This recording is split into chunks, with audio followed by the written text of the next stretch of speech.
Beast ৰাজকুমাৰ দুৱৰা ডাঙৰীয়াকে ধৰি আমাৰ নিৰ্যাতন বিৰোধী ঐক্য মঞ্চৰ বিভিন্ন দায়িত্বত থকা বিষয়ববীয়াসকলৰ লগতে শিৱসাগৰ জিলাৰ বিভিন্ন ঠাইৰ পৰা আহি উপস্থিত হোৱা মোৰ সন্মানীয় সতীৰ্থবৃন্দ, আচলতে আমি আপোনালোকে এটা নতুন বিষয় লৈ আজি সভাত উপস্থিত হৈছে, কিন্তু আমি আমাৰ এই অনুষ্ঠানটোত আমি যিহেতু আজি সভাখন আয়োজন কৰিছোঁ, গতিকে তেওঁলোকে আমাৰ পৰা প্ৰায় আধা ঘণ্টামান সময় ল'লে। গতিকে আপোনালোকে নিশ্চয় অকণমান সময়মতে সভাখন অনুষ্ঠিত কৰিব নোৱাৰাৰ বাবে বা নোহোৱাৰ বাবে মই প্ৰথমে আপোনালোকৰ ওচৰত ক্ষমা প্ৰাৰ্থনা বিচাৰিছোঁ।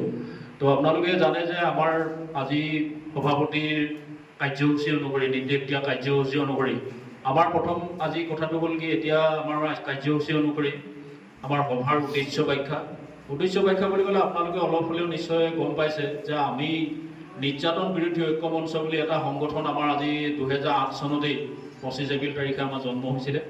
কিন্তু আজি দীৰ্ঘদিন ধৰি আমি অনুষ্ঠানটো কাম কাজ কৰি আহিছিলোঁ বিভিন্ন ঘাট প্ৰতিঘাটৰ মাজেৰে।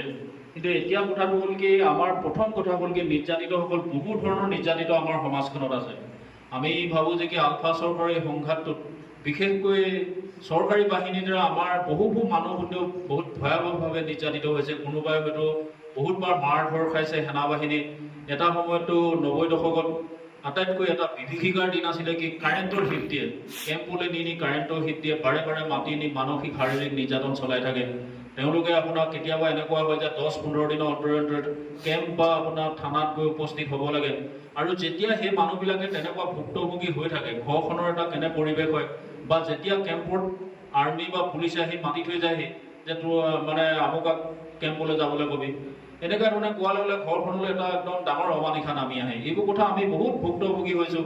অকল আজিকালি নিৰ্যাতন বুলি ক'লে এতিয়া দেখিছে আপোনাৰ ক্ষুদ্ৰ চাহ খেতিয়কসকলৰ পৰা পাতকে ল'বলৈ বেয়া পাইছে। বহুজাতিক কোম্পানী আৰু মানে অসমত এনেকুৱা হৈছে যে আমি অসমীয়া মানুহখিনি মানে এটা বিৰাট ডাঙৰ মানে এটা যেন কি বুলি কয়, এটা ডাঙৰ বৃত্তাকাৰ ভঁৰালৰ ভিতৰত আমি সোমাই পৰিছোঁ। এতিয়া দিয়ক আমি নিজৰ চাহপাতখিনি উৎপাদন কৰিও আমাৰ বিকিবলৈ বজাৰ নাই। আজি এনেকুৱা এটা মানে গোষ্ঠী বা এনেকুৱা এটা বহুজাতিক গোষ্ঠীয়ে তেওঁলোকৰ গোটেই ব্যৱসায় লাইনটো, আজি যদি আমি এনে কথা এটা কৈছোঁ, সৰু কোনোবাই চাহ ফেক্টৰী এটা খুলিলেও চাহপাতখিনি কলিকতা আমি নিলাম বজাৰৰ যোগেদি নি আমি আন্তৰ্জাতিক বজাৰত বিক্ৰী কৰিব পৰা, কিন্তু আমি সামৰ্থ্যৱান নহয় অসমীয়া। কেইটা অসমীয়াই আজি বিদেশত গৈ ব্যৱসায় বাণিজ্য কৰি আপোনাৰ গোটেই ব্যৱসায় লাইনবোৰ জানে? আমি নিশ্চিতভাৱে নাজানো। অসমীয়া মানুহ আজি বোলে কথাটো কৈছোঁ, এই বোলে ডিমৌ হলচেলাৰ গেলামালৰ দোকানীটোৰ পৰা বস্তু নানি শিৱসাগৰৰ পৰা আনিম বুলি যদি কওঁ, আমি শিৱসাগৰতো গ'লোঁ, তাৰ পৰাও যদি নানো বুলি কওঁ, গুৱাহাটীলৈ গ'লোঁ, তাতো যদি নানো বুলি কওঁ, দিল্লীলৈ গ'লোঁ, তাতো গোটেই বস্তুটো দেখিছে আমাৰ অনা অসমীয়া পুঁজিপতি গোষ্ঠীটোৱে মেৰ খাই আছে। গতিকে আমি অসমীয়া মানুহ ইমান এটা এনেকুৱা ৰেঞ্জৰ মাজত সোমাই পৰিছোঁ যে সকলোতে আমাৰ শোষণ নিষ্পেষণ আৰু আমি বিভিন্ন ধৰণে নিপীড়িত হৈ আছোঁ। গতিকে আমি এটা নিপীড়িত মানুহ হিচাপে বা আমি আজি আমাৰ ওপৰত হৈ থকা নিজানো, এতিয়া দেখিছে সেইদিনাখন এই পংখী হাজৰিকা বোলা পংখী সন্দিকৈ বোলা ছোৱালীজনীক কেনেকে মাৰি পেলালে। আৰু আমি নিতৌ দেখি আছো যে ছোৱালীবোৰ মাৰি পেলাইছে, ফুল কোমলীয়া ছোৱালীবোৰ বিয়া বাৰু পাতিছে, মাৰি পেলাই তেওঁলোকে আত্মহত্যাৰ ৰূপ দিয়ে।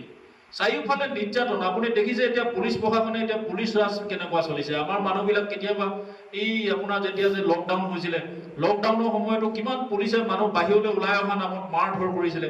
আমি দেখিছোঁ যে এতিয়া আপোনাৰ বহুতে মাটি বাৰী চৰকাৰে উচ্ছেদ চলাই দিছে। কিছুমান চৰকাৰী মাটি বেদখল মুক্তকৰণৰ নামত বিভিন্ন ঠাইত তেওঁলোকে উচ্ছেদ চলাইছে। আৰু এই উচ্ছেদত কিন্তু কিছুমান এনেকুৱা হৈছে, চৰকাৰবিলাকে 10 ঘৰ মানুহ বা 1500 মানুহ বা 1,000 মানুহ বা 1000 ঘৰ মানুহৰ যেতিয়া ঘৰ ভাঙি দিয়ে, এই ঘৰ ভাঙি দিয়া বা ঘৰৰ পৰা মানুহবিলাক উচ্ছেদ কৰি দিয়া মানুহবিলাক ক'ত বসবাস কৰিবগৈ গৈ? সেই কথাটো যেতিয়া তেওঁলোকক পুনৰ সংস্থাপন নিদিয়াকে তেওঁলোকক কিন্তু ঘৰ দুৱাৰ ভাঙি উচ্ছেদ কৰি দিছে, দানৱীয় উচ্ছেদ চলাইছে।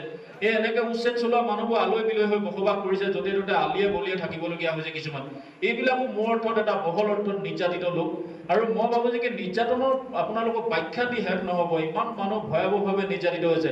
এতিয়া আপুনি চাব যে বানপানীয়ে বহু মানুহৰ ঘৰ দুৱাৰ উচ্ছন কৰি পেলাইছে। এতিয়া আপুনি চাব লাইকা দধিয়াত, তাত আমাৰ থলুৱা যিবিলাক যাক ছনদা চইল বুলি কয়, ইণ্ডোজেনিয়াছ মানুহ যিবিলাক মিচিং সম্প্ৰদায়ৰ মানুহ, তেওঁলোকৰ যিটো মানে তেওঁলোক অসমৰ ভূমিপুত্ৰ জনগোষ্ঠী, এই ভূমিপুত্ৰ জনগোষ্ঠীৰ অৱস্থা এতিয়া লাম ঠাম। তেওঁলোকে যদি আপোনালোকে চাই আজি বসবাস কৰিবলৈ তেওঁলোকে এডোখৰ ভাল নিৰাপদ বানপানী নোহোৱা এডোখৰ জেগাত ঘৰ বাৰী সাজিবলৈ তেওঁলোকৰ মাটি নাই। চৰকাৰে মাটি এডোখৰ দিব নোৱাৰে। লাইকা দধিয়াবাসী মানুহ বহু সময়ত গৈ টেঙেৰী বনাঞ্চলত ক'ৰবাত বসবাস কৰিছে, তাতো চৰকাৰে উচ্ছেদ কৰিছে, গাঁৱৰ মানুহৰ লগত সংঘাত সৃষ্টি কৰিছে, তাতো সোণোৱাল কছাৰী মানুহ এখিনি আজি অলপ দিনে মহিলা এগৰাকীয়ে তাত মেচিৰা লৈ মানে টিভিত ইলেক্ট্ৰনিক মিডিয়াত বাইট দিবলগীয়া অৱস্থা হৈছে, তেওঁলোককো তাত উচ্ছেদ কৰিছে বাৰে গতি। মই এটা কথা ভাবো যে আমাৰ ইয়াত কালি পকি অহা 150 বছৰ হোৱা নাই অহা, তেওঁলোকে হাজাৰ হাজাৰ মাটি ইয়াত তেওঁলোকক মানে আপোনাৰ লৈ পেলানি তেওঁলোকে বাগান খুলিব পাৰে, তেওঁলোকে আপোনাৰ ডাঙৰ ডাঙৰ কৃষি পাম খুলিব পাৰে, উদ্যোগ প্ৰতিষ্ঠা কৰিব পাৰে। তেওঁলোকক কিন্তু মানে তেওঁলোকৰ আজি ইয়াত মানে এখন একদম ভূস্বৰ্গ তেওঁলোকৰ কাৰণে। কিন্তু আমাৰ যিবিলাক মানুহ হাজাৰ হাজাৰ বছৰ ধৰি এই অঞ্চলত বসবাস কৰি আছে, সেই মানুহবিলাকে কিন্তু আজি বসবাস কৰিবলৈ তেওঁলোকৰ কিন্তু এডোখৰ নিজস্ব ভূখণ্ড নাই। তেওঁলোকে আজি এডোখৰ এবিঘা দুবিঘা মাটিৰ কাৰণে তেওঁলোকে জীৱন জীৱিকাৰ কাৰণে তেওঁলোকৰ আত্মসংস্থাপনৰ বাবে বা তেওঁলোকে মানে ঘৰ বাৰী সাজি থাকিবৰ কাৰণে কিন্তু চৰকাৰে তেওঁলোকক মাটি এডোখৰ দিব পৰা নাই বা তেওঁলোকৰ মাটি এডোখৰ নাই। তেওঁলোকে বিভিন্ন দ অঞ্চলবিলাকত বসবাস কৰিবলগীয়া হৈছে। কিন্তু নতুনকৈ অহা মানুহৰ ইয়াত দত্তবনি দেখিছে আপোনালোক।